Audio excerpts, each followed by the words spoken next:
Hi guys, welcome to week 16 of our 4-bed HMO project.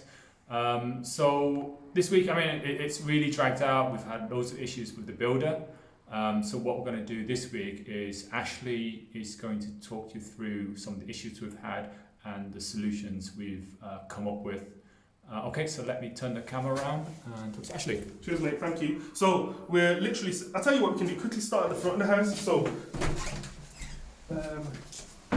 I don't know if you guys remember the old backseat radiators. So we've got one there that essentially had a bit of a fluke from the outside. So from the inside, it's been boarded up, but as you can see from the outside, nothing's been done. So that's an issue that we need to look at. And again, for most people, I wouldn't recommend boarding from the inside and then potentially forgetting the outside. This is where the water meter is. It's not connected. And this is where we're going to be putting the gas meter also. So we've been waiting for Caden for a number of weeks. So we're waiting for a day ultimately for them to finish. So the story of this property is some things were done sort of slightly back to front, which is cool. Again, as you guys know, on this property, it's a builder that we're working with for the first time. Now, there are quite a few issues at the moment. We're expecting handover on Tuesday.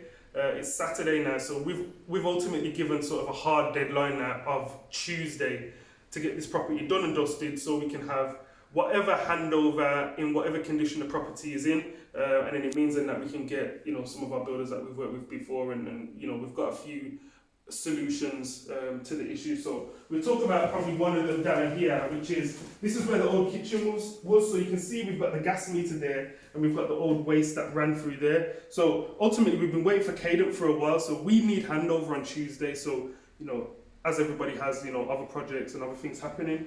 So what we've basically proposed is that if Caden don't come and move it by Tuesday, which is sort of highly doubtful at the moment, what we do is we just have to connect up or the gas or the plumbing and just box it in for the meantime, and then sort of we just move forward from there.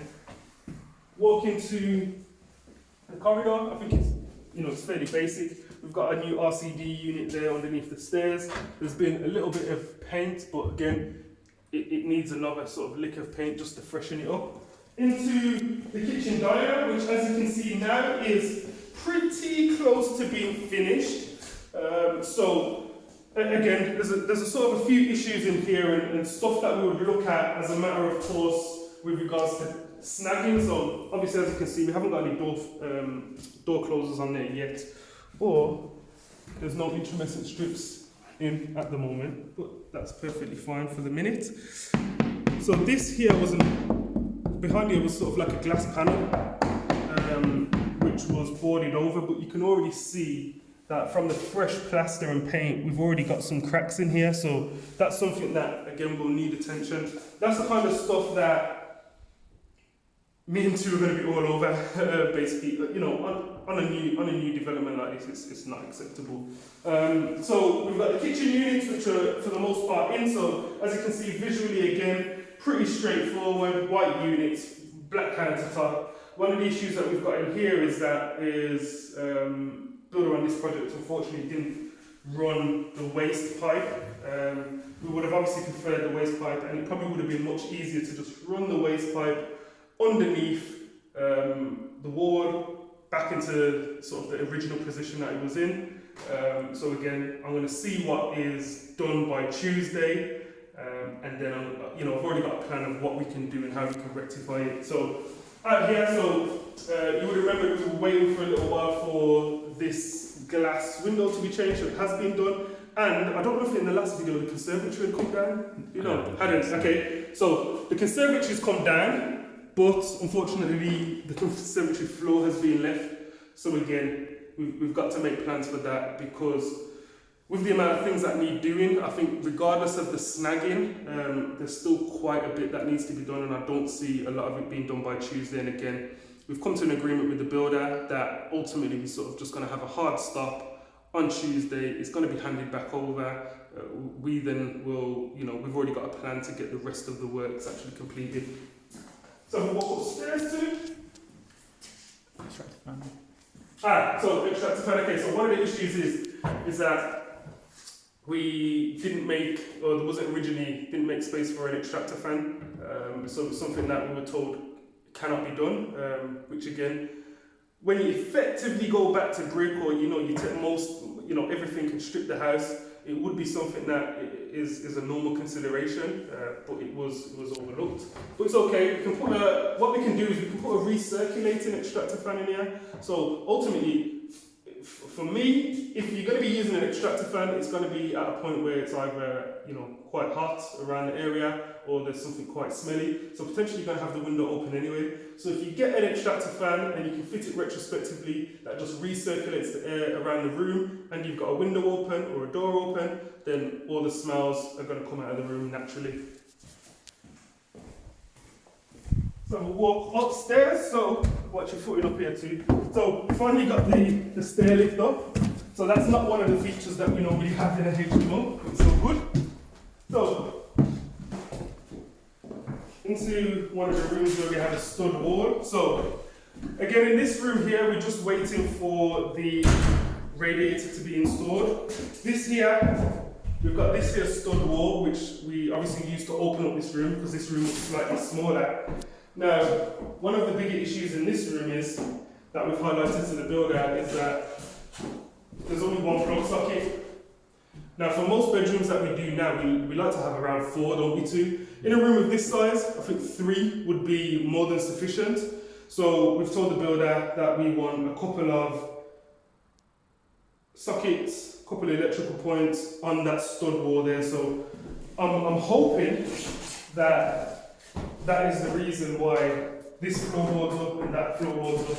So fingers crossed. But again, we've made a plan, and we're kind of planning for not much else being done. But again, let's have a look at some of this kind of stuff. So this kind of stuff here. So this second fix electrics has been in and around here for quite a while. So you can see why, and that's some of the reasons why it's probably been soiled by plaster and dirt.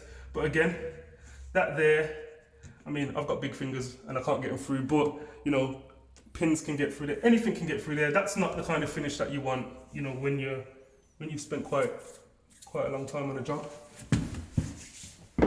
So into this room here, so once we've got the radiator up, around the window frames and stuff like that will need to be cleaned up. This room here has got a couple of electrical points.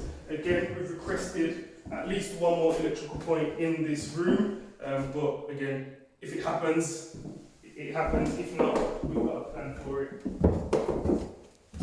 You should probably look in the bathroom now too. So that was previously a window that couldn't open, so we've got that changed. That's a double glazing window. But tell me what you guys can spot in here is a bit of an issue.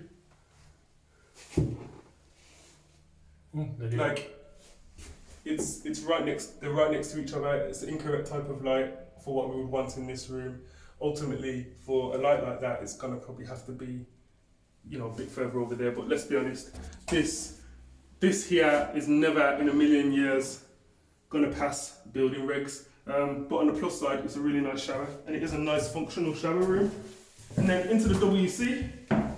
So again, just a straightforward WC. That's exactly what we wanted. So happy with, we're pretty happy with it, yeah. But again, I think if we were being totally honest with ourselves too, looking at some of this stuff, that for us is just poor workmanship. You can still see plaster. You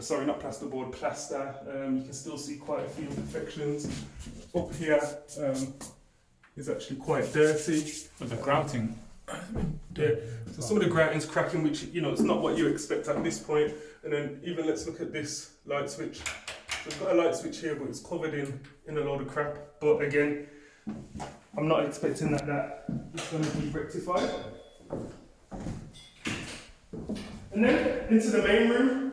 So again, this is where that old backseat sort of old radiator was, and where the actual hole was. So it's been blocked up from this side, but as you can see from the outside, it's not being blocked up correctly. So that's something that water ingress is going to happen. Water's going to be coming in constantly. Before you know it, the whole front of the house is flooded. Cool. Hopefully better news next time. See you.